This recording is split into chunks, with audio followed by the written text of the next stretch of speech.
So what is a graphic designer exactly? What do you do, and what of the many things do you do?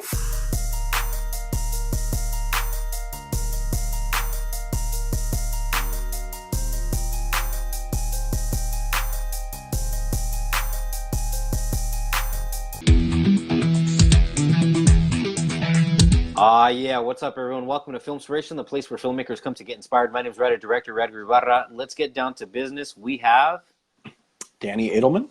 Danny, how you doing, man? I'm pretty good. How about you, man? I'm doing good. Now, for everyone out there in FILMspiration land, I was gonna say Facebook land. I guess so. True, right? Um, this is where the loopiness starts to kick in, Danny. Basically, Danny Adelman is a graphic artist. We used to work together for the CBS affiliate in Tucson, Arizona, and then the NBC affiliate in Tucson, Arizona. And Danny, you've been out of TV for a few years now, right? Yeah, about 6 years now. 6 years now. And life outside of TV treating you good? Yeah, much less stressful. Awesome.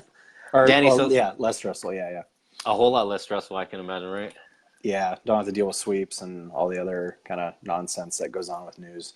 And all the rotating graphics. So Danny, let's jump straight into it. Yeah. So you are you're a graphic designer, but the thing is that I know that that's an extremely broad title.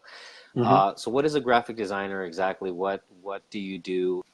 So traditionally, graphic designer, from like a general perspective, is just essentially the core of what they do is a visual communicator. So you're, traditionally graphic design, a lot of like jobs and things like that have kind of changed over the years, but in the past it was mostly print jobs. So graphic design, a lot of people get into graphic design to do, posters, brochures, logos, identity systems, which is like basically a fancy word for logos, but it's like logos, brand guidelines, letterheads and things like that. Basically anything that somebody needs for a business or themselves to look professional visually. They've got everything kind of laid out, and you've got this whole process. So traditionally, that's what graphic designers did. Nowadays, it's kind of morphed into, you'll see a lot of graphic design jobs that require print plus web plus digital. It's like a army of one kind of thing for a lot of jobs out there right now. But there's still some places that hire specifically for certain, I guess, niches you could say within graphic design. There's certain positions that are just print only. That's all you do is print 24/7. There's some that are just web. You're just doing web design. There's some you're doing just social media graphics and digital graphics, advertising and stuff. But on the regularly, there's usually like a little blend in between. So that's for the most part, that's what graphic designers do, is to help anything look a little bit more visually pleasing, either aesthetically or actually, if you get really deep into it, if you're a firm that really knows what they're doing and all that kind of stuff, they get more into tying it into themes and symbols, and your logo isn't just like a word mark of like E and Y. It's going to be like a symbol that represents you and your business or something. You know what I mean? So and then once you have that figured out, you kind of roll out all your graphics and visual communication assets into that somehow. So some people know how to do that, some people don't. It depends like where you go to school and things like that. There's a lot of self-taught graphic designers, and they don't necessarily learn that right off the bat. I certainly didn't. I just learned that probably the past couple of years. Sorry, it's my bird. I saw it just like fly by you in the background. That's funny. Yeah, she might end up chirping a little bit and getting on my shoulder in a minute, but hopefully it's not too big of a distraction.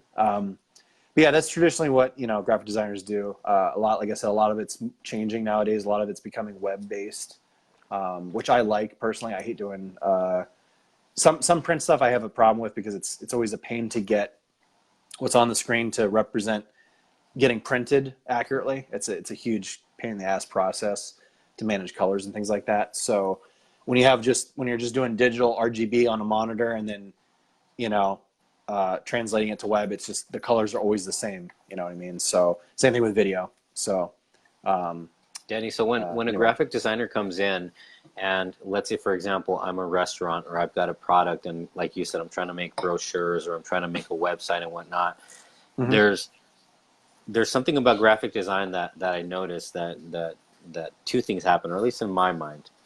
And this is, from an outsider's perspective. Number Mm-hmm.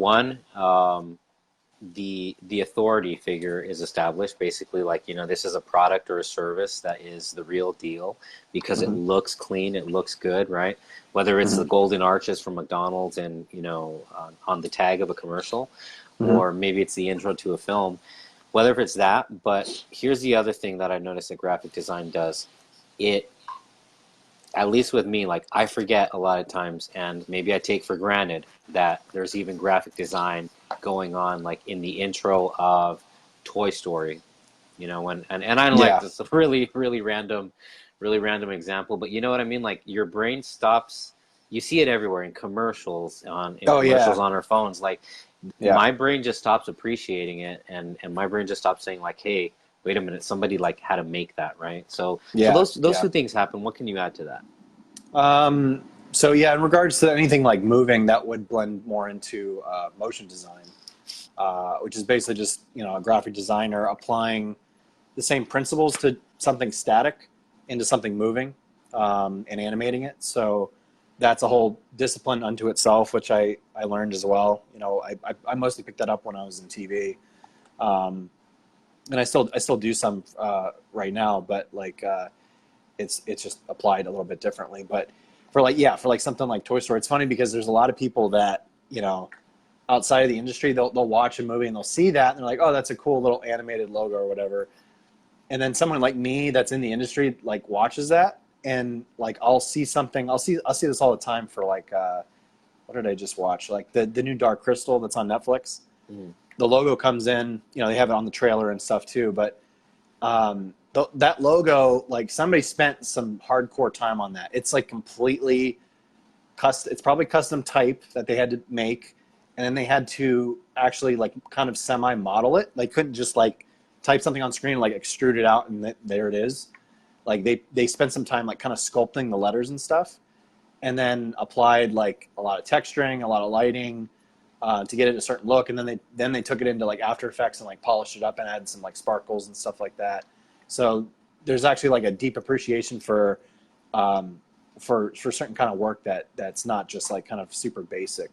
There's actually a really cool website called theartofthetitle.com, I think, and they've been around for a long time. But they literally, the entire purpose of the site is to list out the credits and some of them have interviews, but others are just. It's basically just showing movies that have really badass title sequences. Yeah. And there's a lot of studios, most of them are in LA, that actually do that. And I always kind of wanted to work for one of those because I always thought title sequences were really fascinating. And they're just, I don't know, they're kind of fun to do. They can get really deep, is what I'm trying to say. So it's not just like flying in logo or letters, coming in. It's like, usually if it's like a high-end brand or a movie or something like that, then it's pretty well thought out. Usually they have some kind of budget set aside for it, and there's actually a big chunk of something set aside for that to be made. So yeah. And when titles do pop up, like, from one of the things that I see is that it clearly establishes, like, for example, Filmspiration. Let's go back to 2-3 years back when, by the way, everyone, Danny is the guy that made the Filmspiration logo that you've been seeing, because I needed something, like, I know that, like, it's just me and my camera, but then again, like you said, Danny, as we were talking before off camera, it's just a lot of people and whatever they can get their hands on, if it's a cell phone, if it's an actual camera. But Right. when you add a graphic to something, the branding, it helps the branding stick in people's minds, and it solidifies, or at least establishes, your brand in people's minds. And that's one of the most amazing things that I saw happen with regards to the Filmspiration graphic that you made for me, and that I've been using ever since. But can you talk a little bit about, with regards to why it is that graphic design plays such a powerful role in the establishing of the psyche of people's, because it's a visual, but it goes deeper.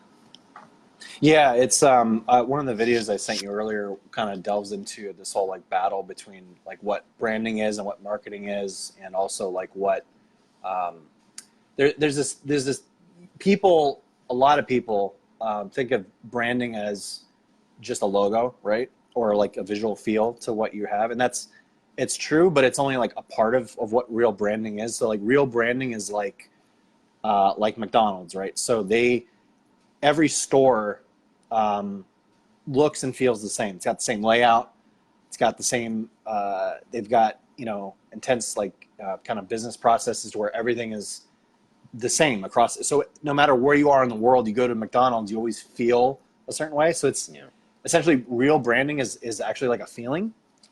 And, but the visual side of that really plays a huge impact. And that's what people naturally kind of refer to when they're usually talking about branding. So like, in regards to like your logo and stuff, like it's when you have something that's well thought out, like I said, with yours, I kind of just rushed it out the door, but like, I know enough about how to make it look decent, like doing it quickly. Part of that's like being, in the crazy deadlines of news. But doing it when it's really well thought out, even if it's like half-assed, honestly, can give you such a big edge over like competitors and anything else to try and stand out. A lot of people, like, if you're using MS Paint to make YouTube thumbnails, then actually that might be a good like gimmick to do something with, but for a certain type of channel. But like, for the most part, people are used to, I think, consuming graphic design stuff. They're used to a certain level of quality, like visually. At least my generation is. Like a lot of people that I've talked to that are around my age or younger, if I show them a shitty logo versus like even a halfway decent logo, and I say choose between the two, they're always going to choose the better logo. Yeah. Now, older generations might do the opposite because they weren't really like influenced with as much visual, I guess, bombardment of things like ads and the phone and internet and all that stuff. They always had TV, of course, but it's just evolved in such a way that like everything is at you at a certain level. So it's like I feel like if you don't have your stuff at the bare minimum level, at least you're going to be suffering with trying to stick in people's minds. Yeah, and you know what, Danny? Like we were talking about earlier, like again, establishing, but also in combination with the topic of thumbnails that we were talking about earlier. Mm-hmm. You can have really, really good content, and let's say you kill yourself, getting a good interview and you structure it up and whatnot. But the thing is that, like, in all honesty, as hard as it is to admit this, I mean, here's the facts. If the thumbnail looks crappy, people are more than likely not going to. It's going to be harder for you. Yeah, because sure. I mean, it looks less legit. It probably looks ghetto. We've tossed that word around a few times, and so when it does look less legit or ghetto, I mean, you kind of don't want to waste your time on that, and that's always been one of my fears of like my thumbnails. So that's why I try to, spice them up and do whatever I can. Obviously, that's definitely not my area; it's more of your area. But the thing is that it's so damn true. Like the really wild ones, with like the person cut out and then up against the background and then some basic words. I mean, those look great. Those look really professional, and so chances are I myself also am going to be clicking on one of those. Yeah, and it's something that if a graphic artist has enough experience, they're going to know that right off the bat. Like I can just look at, I mean, I have so much experience now that I can look at something and either know how it was made or guess, or like I just know that, like, this person had a budget of this versus something higher, or maybe not. Sometimes they get lucky. Sometimes people find really great graphic designers like for cheap. But I mean, it's definitely a big thing. Like, having your stuff to be at a certain aesthetic level, to help you look a little more professional and legit is part of the reason why I do what I do. I like, doing that for people, so, it kind of sucks for me though, because this kind of leads into the business end, where a lot of clients want to kind of be the hands and don't like trust you as an expert. And so they'll get like what you make for them, and they'll just be like, I don't really like it because of, like, I don't know, my sister's cousin's cat doesn't like the color pink or whatever, so like, it's really stupid, but people do that. And it's, the part of the reason why I wanted to start my own business was because I really, really want to steer people away from that as much as possible. Like, and you have to do that early on in the conversations of before you even make the thing. But it doesn't. It's like you gotta get to the heart of like what you're trying to do, and then usually the graphic artist is going to deliver what they like, because they don't want to make something shitty, because then they can't put on their portfolio. And same thing with like any other artistic thing. Usually, video editors, for instance, you know, same thing. We had this kind of like running joke in the office that like you know, like the client thinks that we don't pick like the best take possible for some weird reason. They're like, they'll look at the video and be like, "Is that the best take that we have?" God, it's like, yeah, I can relate to that. Yeah, and it's so common, and it happens in video editing land, and graphics, in directing, and you know. Yeah, it's like, I'm going to choose the crappiest shot for you because like, right, yeah, it's like right, yeah, exactly. And then sometimes that is the case. Don't get me wrong, but it's like pretty rare compared to usually if it's a professional gig, like people are going to try to, you know, put their best foot forward. So, Danny, so when you make a piece of graphic design, either a website or a logo or, you know, whatever it may be, mm-hmm. what's the metric for you to know that, you know what, that you did something that satisfies you, that's satisfying to you, you know, intellectually and then maybe even emotionally? Like what gets you to that point of saying, okay, this was good and I'm very happy with this work, or I can do better with this work? I mean, because you mentioned a very interesting word that I'd never heard associated, but it's so damn true. The word mm-hmm. feeling. Mm-hmm. It's so true. Like, yeah, when you go into McDonald's, you get a certain feeling, and the graphics have a lot to do with it, and most people probably don't even know that. So mm-hmm. what gets you to that feeling, and what is that like when you design something that works? Talk to me about that. Yeah, it's pretty rare. I mean, I think a lot of designers relate though. Like usually you'll like, even if you spend like a lot of time on something, you'll present it and you'll really like it. And then like a year later, a month later, a week later, an hour later, you fucking hate it. And it's just like this weird artistic thing where you're just like never satisfied. And that's why like deadlines are really important in the industry, and realistic deadlines at least, because like you can't rush something and expect it to look like, you know, a complete work of art. But you know, like I would guarantee almost that like the person who designed the Nike logo, she probably didn't like it after like a couple years. Honestly, she'll probably look at it and be like, all right, yeah, it's like exploding and stuff. It like that's probably defines her career. But like she might personally end up like, nah, I could have done better, or there's something that, you know what I mean? Everybody's a little different. A lot of this kind of bleeds into like the subjectivity of art and design too. You show one person one logo, they're going to choose it versus somebody else. So a lot of it has to come down to a strong justification of what you did and why you did it. That's something I learned very, very early on. Was we used to do those in my graphic design class in high school. Actually, we would do our assignment or whatever, and then we would present it to the class.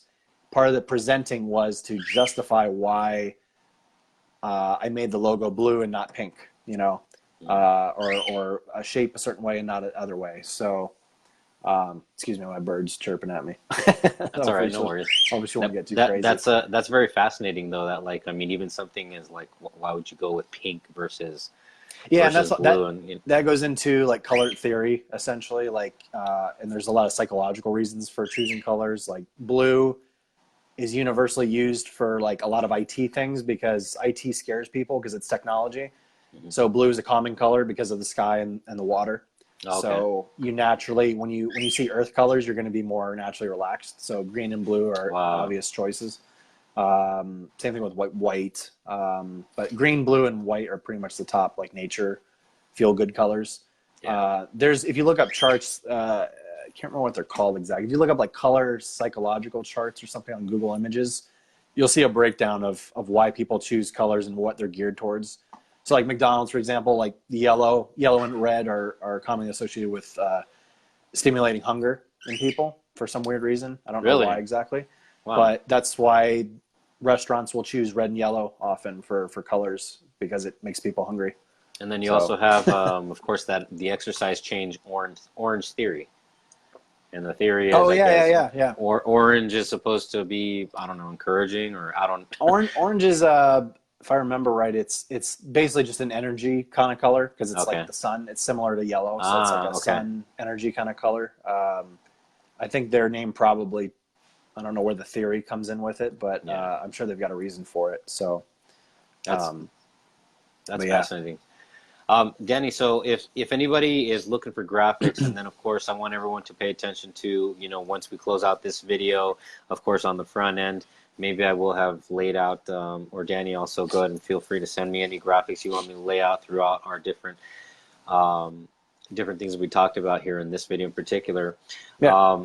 If anybody would like to reach out to you, with any questions, or, maybe they're looking for a graphic, how could they reach out to you? And then, of course, that same information, go ahead and send whatever information you'd like to in Messenger. But how can people reach out to you if they have any questions with regards to graphic design and whatnot? Probably just my website. My website has my email and a contact form and links to my social and stuff like that. So if they want to just like DM me or whatever. But it's just my name.com. So it's Danny Adelman, ADELMAN.com. Awesome. That's definitely the best way. Awesome. Danny, well, thank you so much for being on this episode of Filmspiration. Because honestly, like I've never, you've seen Filmspiration. So it's actors and actresses and whatnot, but to have a graphics guy on here, very different, very interesting, super Yeah, interesting. definitely, for sure. And so, I mean, that's not something that in the film world we are thinking about a lot. It's always cameras and the actors and the actresses. Yeah, it's always an afterthought for sure. But yeah, motion design probably plays a little bit more into the filmmaking end of things. So it's definitely, like we were saying, like it's going to be like intros and things like that. Like it's going to be the title sequence of the movie. Sometimes the ending sequence, sometimes end credits, like make them look spicy, like Marvel does with all their movies. They always have a very, very intricate main credit, at the end. But there's some like indie movies that do the same thing. It just kind of depends. So, yeah. Danny, any final closing words with regards to what a graphic artist is, and if people want to reach out to you, anything like that, anything that I have not asked you about that I should have been asking about? Not really. I would just say the only thing I'm really thinking of is, if people are interested in getting something done graphically, like spend a little time researching maybe, or reaching out to me or somebody that they know is a graphic artist and ask them, who do I actually need? Because like somebody might actually need a motion designer instead of a graphic artist for a film.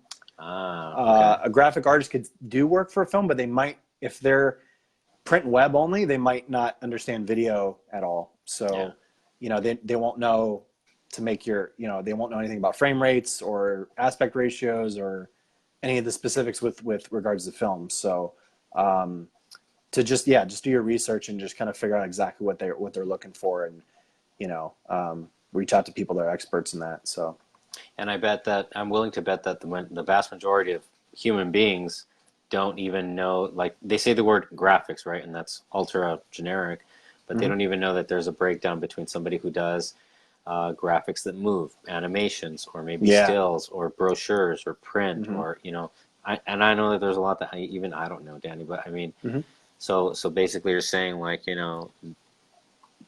dive into more specifically what you are looking for based upon what you're looking for specifically. Yeah. Right? If you need like a logo, you're going to want preferably you're going to want to find a graphic designer who does a lot of logos. A lot of graphic designers say they do logos, like me, but I particularly don't like logos, and I'd rather farm that out to somebody and just manage the process, like art direct it. But it doesn't say I can't do a logo. It's just I'm not like specialized in it. And then there's a lot of graphic designers, a lot of people out there. If they have a lot of experience, they can do everything. Like I can do every medium. I know how to do print and web and video, motion graphics, all that stuff. But I prefer to do. I try to specialize in just a few of those things because I don't want to spread myself too thin. So if they're really serious about it, they want to try and get somebody that, if they are a jack of all trades, just look at their portfolio and stuff and make sure that they have the same aesthetic that you're kind of looking for. And then, and if not, then, or if you have a high budget, then seek out like real experts. Seek out just somebody that does only logos. If you really want your stuff to look like amazing. So just seek out the experts and the specialties. Awesome. Well, Danny, I'm going to go ahead and close it out. Everyone, thank you so much. Danny, thank you so much for being on the show for this episode. Yeah, definitely. Explain to us, what a graphic artist is, and the fact that it's not just like one thing. Like there's so many parts to it. And everyone, you guys see Filmspiration all the time. That was Danny's work. What was that, 3 years back, Danny? Yeah, And something like that. Maybe longer. Yeah. And all I did was really just zoom it in, and then also add just a little zoom, and of course the music and whatnot. But I mean, it adds so much to Filmspiration, and it did. It was entirely in your hands as to like how it was going to look and whatnot, and I love the way it looks. But what it did was it did what I set out for it to do. What I wanted to do was kind of establish a name and a visual brand along with the little music in people's heads. So that way you hear and then people think, oh, it's that Filmspiration show. So you guys, everyone out there in filmmaking land, or maybe you're not a filmmaker, you need a graphic artist. First off, reach out to Danny right there, and then yeah, I mean, just because presentation, whether or not and I know film people, we sometimes can be like artists and whatnot, but we don't think about the graphic presentation. And so when I approached you, Danny, about it, I knew enough to know that I don't know squat, and so I was able to say that. And so it's a decision that I've never regretted ever since you sent me that graphic, and I started using it every single time. And so everyone, take a page from that, and basically think about your presentation, think about your graphics. If you don't have graphics, maybe thinking about getting a basic graphic or something that moves. And got a great graphic artist right here, ladies and gentlemen.